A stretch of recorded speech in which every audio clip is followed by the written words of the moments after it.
Bismillah ar-Rahman ar-Rahim. In the name of Allah, most gracious, most merciful. Dear brothers and sisters of Islam, Assalamu alaikum wa rahmatullahi wa barakatuh. These are series of Islamic programs, and in these series of programs we try to touch those issues which are very important these days in our societies, and we want to know the position of Islam and the opinions of Islam about these issues. One of the most important problems of today is the issue of human rights. We want to know that what is the position of Islam regarding the issue of human rights.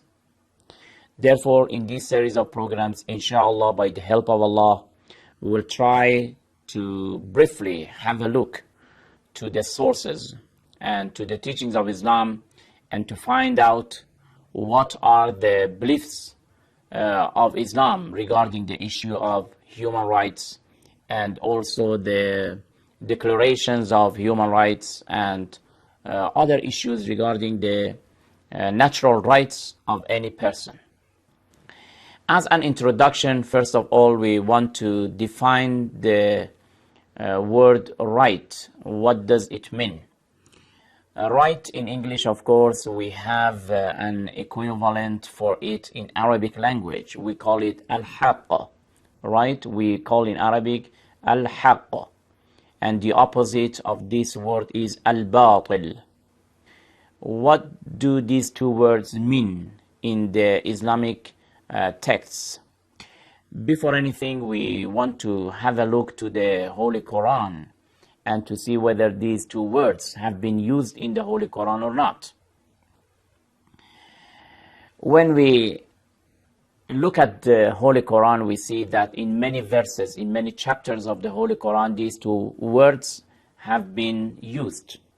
For example, in chapter 31, verse 30, I read the verse. It says, أعوذ بالله من الشيطان الرجيم ذلك بأن الله هو الحق وأن ما يدعون من دونه هو الباطل. The translation of the verse is that this is because Allah is the absolute truth, and what the disbelievers worship in place of Him is but falsehood.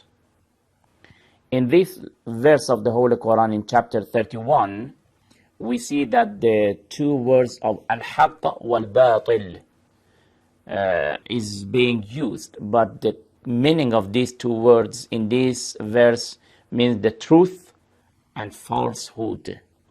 It means that in this universe, in this world, in this creation, there are some issues that they have realities, they are facts, they are truth, and there are some issues that they are false, and they are merely falsehood. According to the verse, Allah subhanahu wa ta'ala is a truth, whether we believe or not, whether we accept or not. Allah subhanahu wa ta'ala as a creator is a truth, because the world without creator is in vain. It is impossible to have a creature and not a creator. Let's have a look to another verse of the Holy Quran in chapter 17. Verse 81, it says, وَقُلْ جَاءَ الْحَقُّ وَزَهَقَ الْبَاطِلِ إِنَّ الْبَاطِلَ كَانَ زَهُوقًا.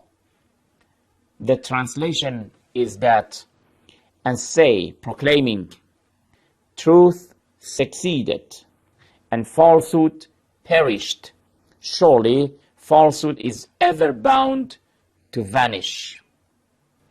Again, you see that these two words are exactly in front of each other on the opposite sides, and they are contradictory. What is truth cannot be falsehood. What is falsehood cannot be truth. They deny each other. They contradict each other. According to this verse also, again, we see that these two terms have been used in the concept, in the meaning of truth and falsehood. Therefore, from these two verses that, of course, there are many other verses. We can have a conclusion. What is the conclusion? The conclusion is that we should be realistic.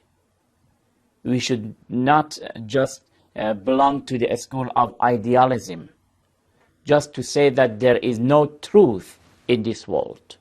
Whatever exists in this world are merely imaginations. No. There are some facts, some truth in this world, and there are some falsehood in this world. We have these two battles, and these two battles from the beginning of the creation to the end of the world, they will contradict each other.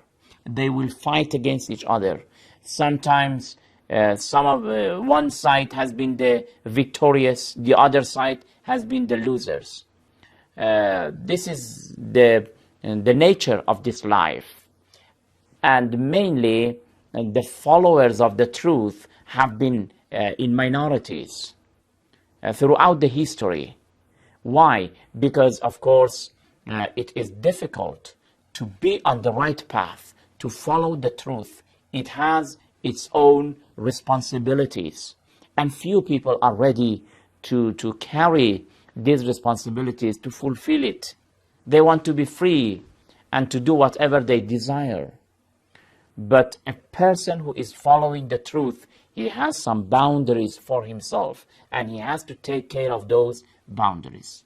Anyway, today, just in this program, we gave a very short and brief definition for the word right in the concept of truth and falsehood.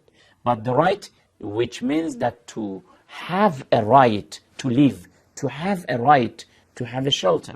That is another meaning of the word al-haqq that we will explain it, inshallah, in next program. Please keep watching this series of programs. We hope that they will be informative, inshallah. Thank you very much. Wassalamu alaikum wa rahmatullahi wa barakatuh.